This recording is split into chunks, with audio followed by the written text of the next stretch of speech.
Pour extraire l'or de Dieu merci à Saint-Élie, la compagnie Oplata a construit cette usine, présentée ici dans l'un de ses films promotionnels.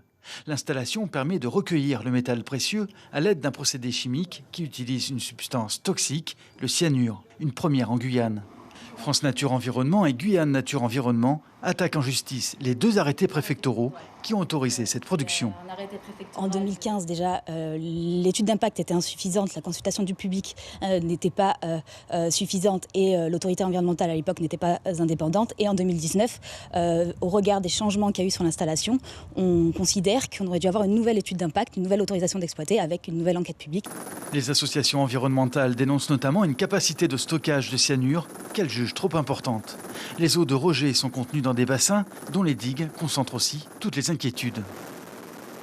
Là, je crois qu'on est à 2,8 tonnes de cyanure sous forme liquide, ce qui est quand même important. On sait que c'est extrêmement dangereux. Avec les effets du changement climatique, on a nécessairement l'augmentation, des épisodes pluvieux qui sont plus intenses et leur fréquence qui est plus importante également. Et ça augmente considérablement le risque de rupture de digue.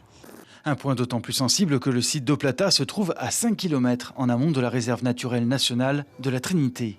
Pour les services de l'État, les modifications apportées au projet ont bien fait l'objet d'un examen sur la base d'une étude effectuée par l'Institut de l'environnement industriel et des risques, l'INERIS. Le processus industriel respectait bien les conditions qui étaient fixées par la réglementation.